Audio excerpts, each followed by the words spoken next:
What's up? You know, there's an amazing part of the ego that believes if you cry, whine, and bitch and complain about your situation, that somehow some magical ship is going to come and save you. But the opposite is true. When you cry, whine, and bitch and complain, you're not only making the situation worse because you're focusing on stuff that you think you can't control, but your perception of it is getting worse at the same time, and you're perceiving your situation to be this horrible thing that's so bad. And I want to let you know, your situation most of the time is nowhere near as bad as you perceive it to be. It's just your story you keep telling yourself about it. Back when I was a little bit younger, I had, got in a car accident with no car insurance. Yeah, I was the guy driving around with no car insurance and got in a car accident, thinking car insurance is a scam. Yeah, you get in a car accident with no car insurance. I got sued for 17 grand, and luckily I didn't really hurt anybody. And I got sued for 17 grand. I lost my license. I went into debt. I lost an apartment back when I was younger, out on my own when 9/11 hit. And I racked up maybe 20 grand in debt. By the time I settled it all, maybe 15 grand. I felt that I had screwed up so bad at such a young age that it would be impossible for me to ever get out of it, because I was working a job for 10, 12 bucks an hour.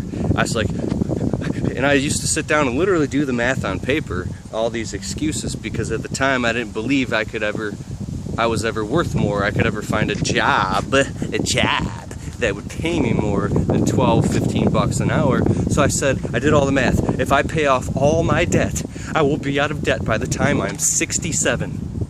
And then I can start my life. And I really did that math. At this much per month, this is how much my bills are. I'll be able to live in someone's fucking basement and be flat broke, and I pay what I can afford off to this debt. I'll be out of debt by the time I'm 67, and then by the time I'm 87, I'll have 20 grand in the bank, and then I'll die. And I was so fucking depressed over that. And I didn't know that. That's why I started a business, because there's nobody in a job that's going to pay you any more than 20 bucks an hour unless you've got some master's degree or whatever, and mommy and daddy silver spoon fed you. Hey, if you were able to wait tables at night and go to college or landscape for 20 years and get a master's degree. I know people with master's degrees that are 150 grand in debt with student loans, and I'm making more than them. So, and I'm only talking from a small broke ass level. There are tons of successful people that, now I'm ranting. There are people that make millions.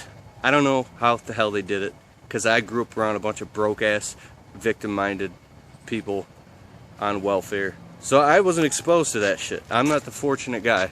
But what I'm seeing, and I'm seeing now, is the sky is the limit. You could have, and achieve whatever you want if you really, really want it, if you're selfish enough to go out and get it.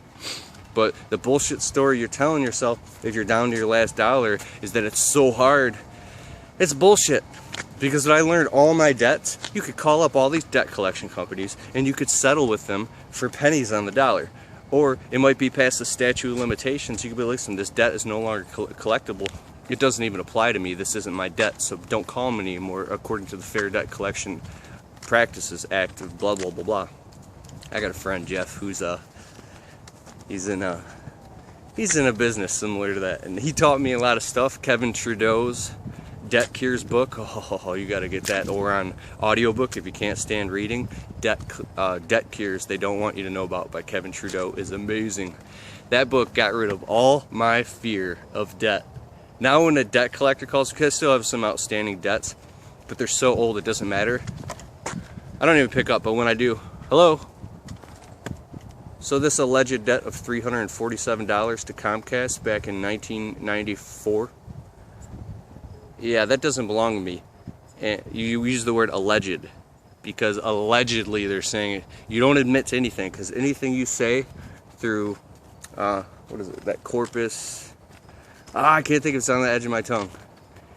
Your name in all capital letters. Maritime Admiralty Law Corporations, you're a personal corporation, so anytime you say your name or you speak or admit to things, you're admitting to the false person that is the corporate you. Anyways, It's all bullshit, and it's all a bunch of paperwork. It's all about fear, profit, manipulation, and control. You can get out of your debt so freaking fast and make so much money and be boom. Like, I'm already now almost completely out of debt and saving money, and I've turned my whole life around in 3 years. And I spent 5 years when I was younger suffering, crying, whining, bitching, complaining, thinking I was permanently in some trap that I would never get out of. So, yeah, you could turn it around very quickly. Believe in yourself that you can do it. Learn how to sell. Go out and sell those landscape jobs. And go work your ass off. You're going to get noticed. You're going to get referrals. And before you know it, you're going to get some big, huge job that's going to put so much money in your pocket. You're going to make more money in a single day than you used to make in a month at a job. It's going to happen to you. Because it really happened to me. Okay? And when it happens, you're like, whoa. And then you grow up, and you grow up financially, and you're like, oh my God, I can't believe I actually used to think those ways. Like a turtle in a shell, or like an ostrich with his head in the sand. You really believed all your old thoughts, but you learned they came from a lower state of consciousness. Because there's parts of the brain, the mammalian, the reptilian brain, are like, okay, there's mythical consciousness, there's magical consciousness, and then there's the new integral consciousness. Mythical consciousness said, you know, back tens of thousands of years ago, it still exists today, that anytime something's wrong or unexplainable, it's demons. It is magic. Okay, I'm sure demons exist, but it's not fucking demons. It's not magic, okay? New science exploration and smart people that integral